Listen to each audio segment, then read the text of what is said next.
Mabuhay! Maayong buntag, everyone. So today we are the last presenter and we are going to report the Module 17, week 17, the entitled Value of Financial Information to Entrepreneurs.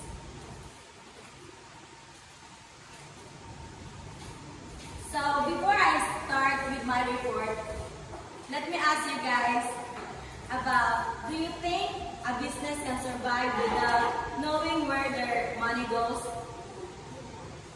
Oh, really? Or have you ever wondered why some businesses succeed while others fail? Even if you are both started with a great idea.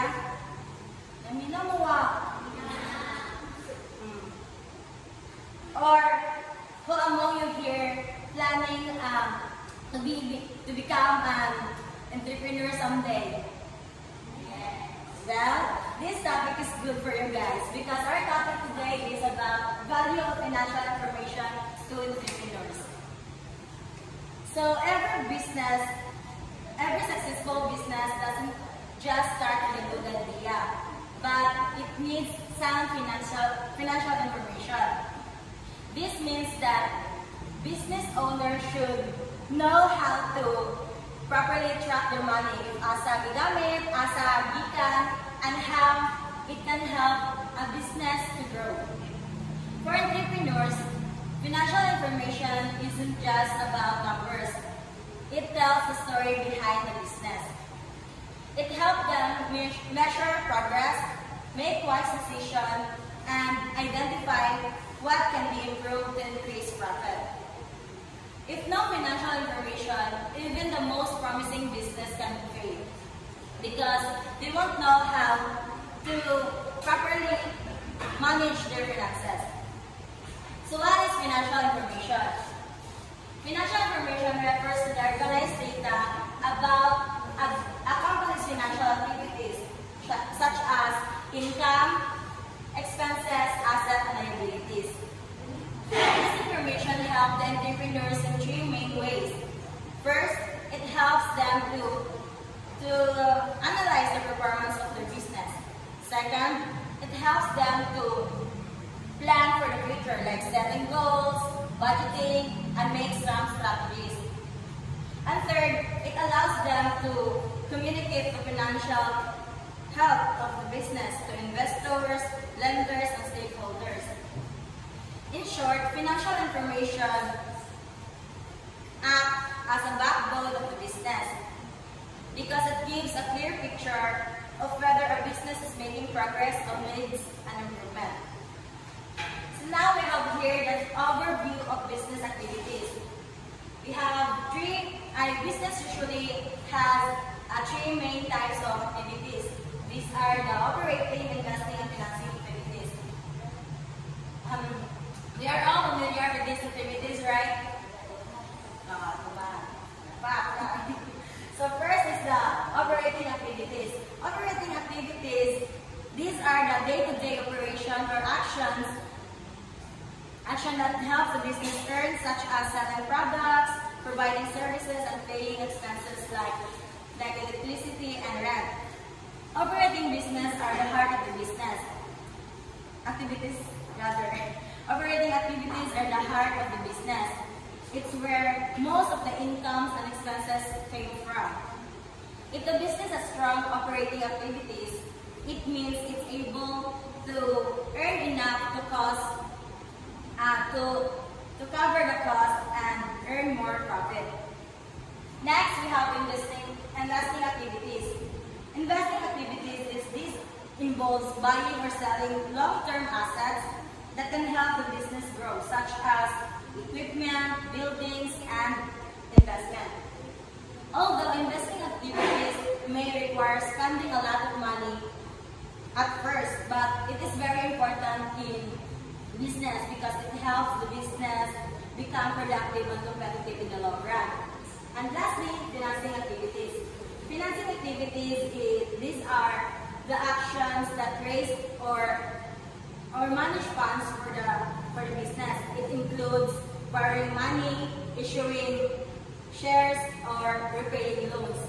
In short, these activities show how a business will earn, spend, and grow.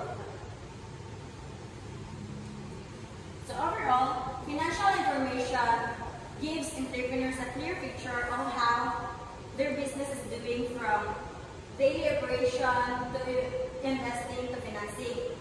It helps them to make smart decisions to keep the business stable and profitable. Next is the accounting as the language of the business. So let's move on to the accounting as the language of business. So what is called as accounting as the language of business? Because through accounting, we can communicate financial information. So, meaning, mahibalaan na ito kung mahibalaan na ito dire kung sinenta ko sa negosyo ko, may profit ba siya or may loss siya.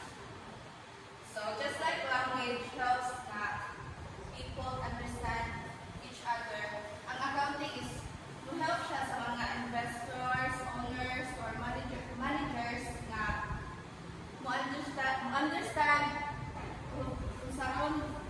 mo-understand kung saan pasabot ang business situation. So through accounting, ang mga business transactions kay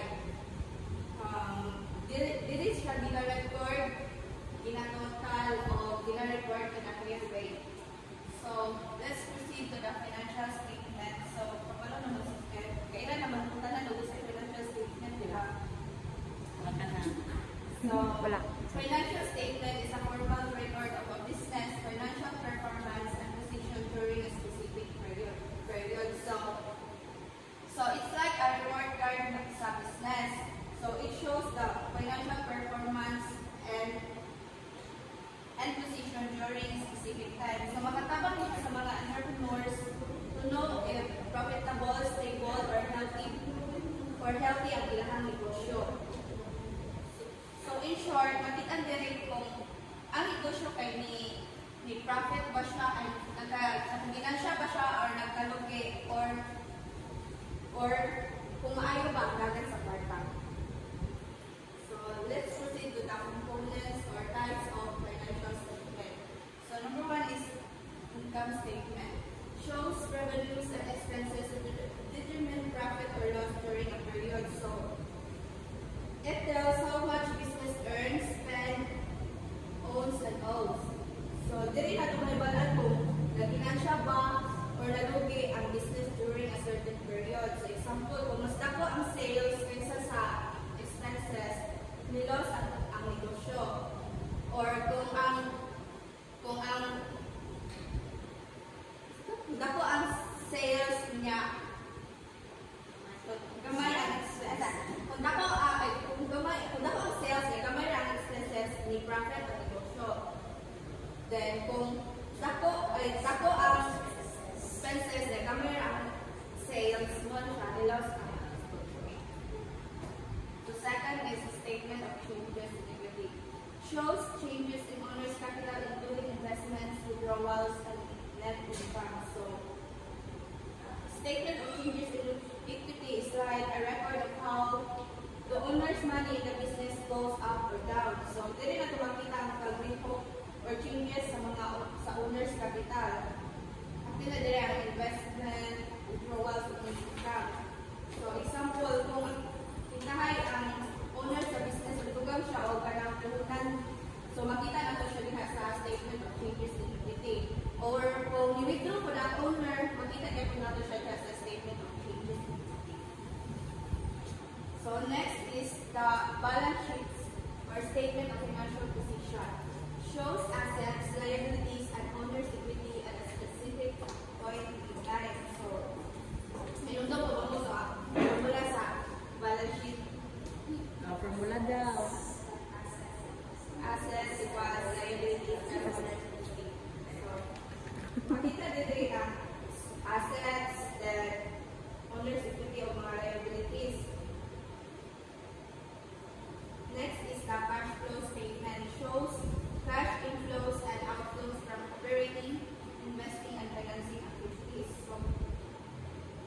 So diri na makita kung asa gagikan ang kwarta o asa gigamit ang kwarta. So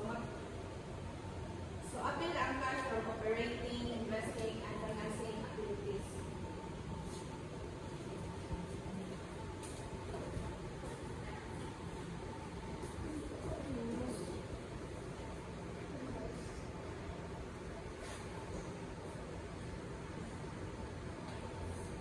So next is the contents of financial statement. So same naman siya sa components. So first is the income statement.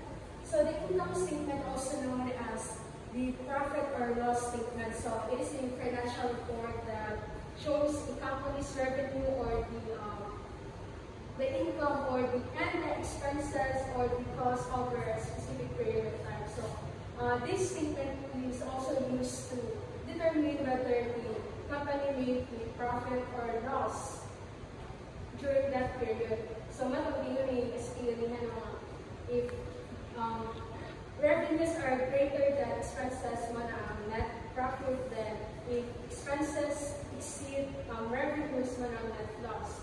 So next is the statement of changes in equity. So it shows how the owner's capital or equity changes over a specific period of time.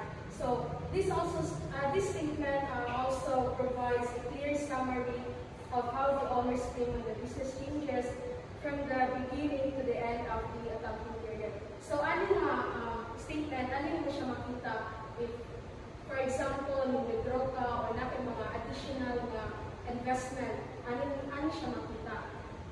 Next is the balance sheet. I know you're all familiar with this.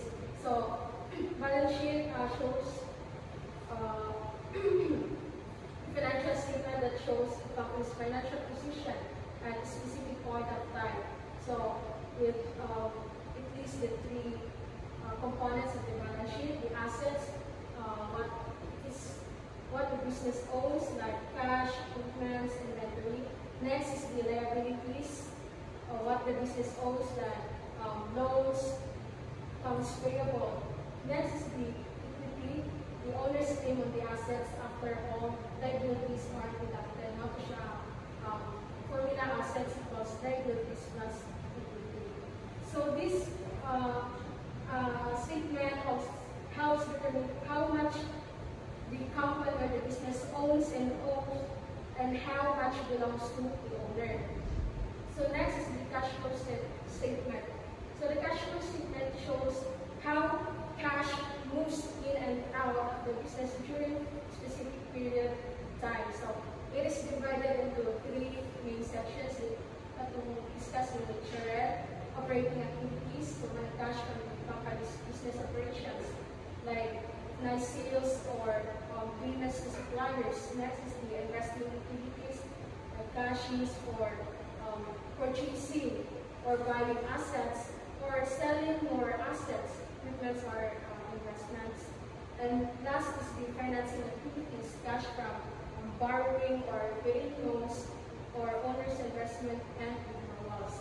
So next is the relationship between these statements.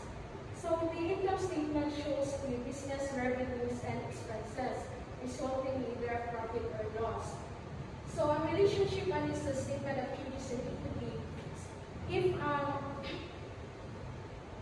ma-change or increase ang profit or decrease or loss or walay profit, so ang profit is makita sa income statement. So once na-change siya sa or decrease ato sa statement of changes in equity, so it can affect also the income statement. So the income statement naman po siya sa balance sheet sa owner's equity. So if the change ang profits ato sa statement of changes in equity na ma-change ang net profit or the net loss ba ato sa income statement, and also it affects the balance sheet. So next is the cash flow, which supports the cash flow shown in the balance sheet. So ang cash flow statement, connected na po siya sa balance sheet. Like kanang cash na makita natin sa asset, so di ka na siya sa cash flow statement.